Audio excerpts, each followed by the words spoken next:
So my name is Xamishka Juglall. I studied chemical engineering at the University of KwaZulu-Natal. I'm currently doing a master's in chemical engineering also at the University of KwaZulu-Natal, and I'm currently a quantitative analyst in the model risk management team. So I was looking for a very dynamic career experience, something that interested me, something that challenged me, and something very important for me was that no 2 days would look the same.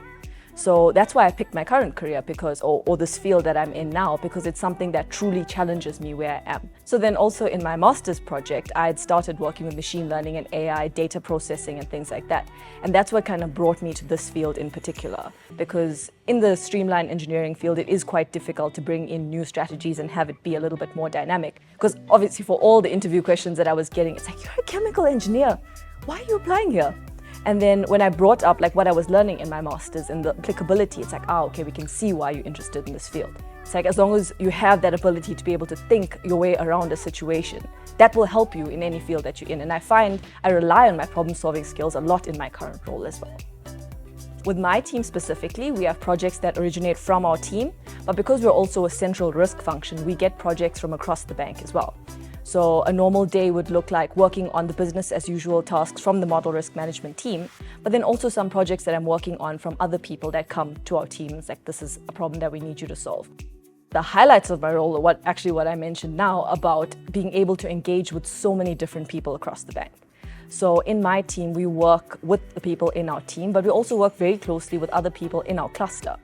And then being a central risk function, we work with lots of stakeholders across the bank as well. That's really helpful for network building and things like that, because I've really been engaged with a lot of people. And when you're working on something, you don't just have purely work-related conversations. You start the conversation with a hello, how was your weekend? And just engaging with so many more people has been a good experience for me and something that I've really enjoyed. I'd say a challenge that we're facing in our team at the moment is this new risk management software that we've launched. And getting people to buy into something new can often be a challenge because everyone's used to doing things how they've always done it. But I think myself and my team, or our team, we remain steadfast in getting people to buy into it because it truly is a better solution for risk management. And you have to kind of push that motive when it is a good one and a good cause to fight for. So I keep up to date with changes in the field by keeping track of it on a OneNote. And I know that might sound a little silly, but you hear things in meetings, or especially when there's lots of other people, and they'll just mention something that sounds interesting. It's like, okay, I can't really sit and Google it for now, but I'll just make a note of it on OneNote, and I just kind of keep all of them on there.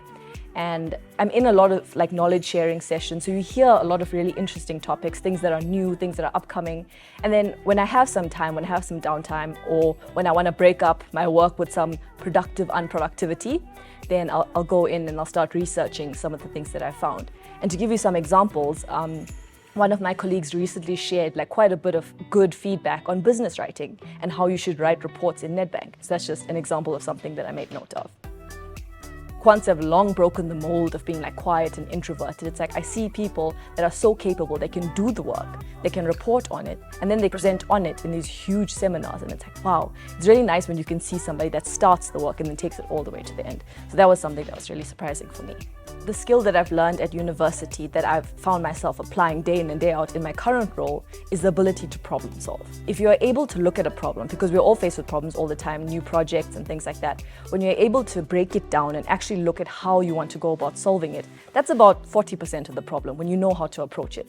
So coming from an engineering background as well, I feel like there were a lot of big problems thrown at us at university and how you solve them. I found myself applying a lot of these skills that I learned at university.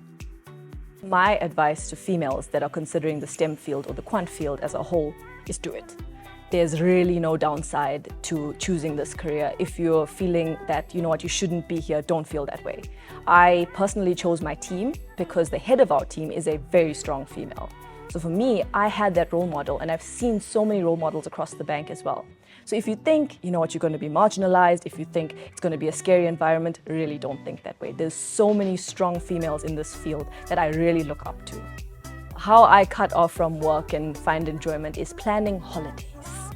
So I always have a fun trip planned, not necessarily a big overseas holiday or anything, even if it's a small staycation close by. And then just in general, in Johannesburg, I think one of the main offerings in Joburg is restaurants. So I've been finding myself finding new and interesting places. I have a list that I often share with people. I shared it with a colleague this morning who was looking for a place to take his fiance. So yeah, I've really been enjoying the restaurant scene in Johannesburg.